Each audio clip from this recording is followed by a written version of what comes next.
Today is a historical day. 95 నుంచి నా dream ఇది.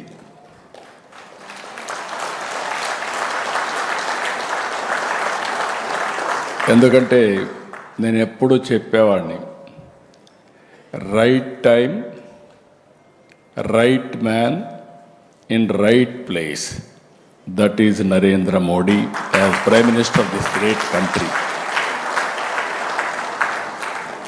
ఈ దేశానికి వనరులు లేక కాదు, తెలివితేటలు లేక కాదు, నడిపించే నాయకుడు లేకుండా ఇన్ని రోజులు మనం అవస్థలు పడ్డాం. నాకెప్పుడు జ్ఞాపకం ఉంటుంది ఒక కొటేషన్, 100 గొర్రెల్ని ఒక సింహం లీడ్ చేస్తే ఆ సింహం గెలుస్తుంది. 100 సింహాలని ఒక గొర్రె కానీ లీడ్ చేస్తే అది గెలవదు. That is leadership. అలాంటి లీడర్షిప్ ఈరోజు దేశంలో ఉండడం మనందరికీ గర్వకారణం అని మరొక్కసారి మీకు తెలియజేస్తున్నా.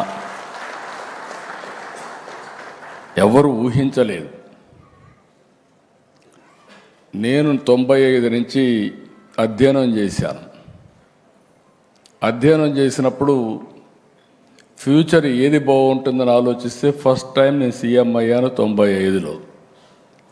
అప్పుడు నేను ఆలోచించినప్పుడు నాలెడ్జ్ ఎకానమీకి బ్యాక్ బోన్ ఐటీ. ఐటీని ప్రమోట్ చేయాలి. అప్పట్లో ఏ విధంగా ప్రమోట్ చేయాలని ఆలోచించినప్పుడు ఐటెక్ సిటీ కట్టాను. ఫస్ట్ బ్రెయిన్ స్టార్మింగ్లో వచ్చిన ఆలోచన ఐటెక్ సిటీ. అక్కడి నుంచి నెంబర్ ఆఫ్ ఇంజనీరింగ్ కాలేజీలు ఇచ్చాం. మా దగ్గర డబ్బులు లేదు, ప్రైవేట్ కాలేజీలు ఇచ్చాం. అప్పుడు మొత్తం ప్రపంచం అంతా అమెరికాలో 14 రోజులు తిరిగాను. తిరిగి అమెరికాలో అన్ని కంపెనీలు రమ్మన్నాను. ఇప్పుడే చంద్రశేఖర్ గారు చెప్పారు ఒక మాట. దాని యొక్క పర్యవసానం మీరు ఆలోచిస్తే, బిల్ గేట్స్ ఇండియాకు వచ్చాడు. నేను కలవాలని అడిగా.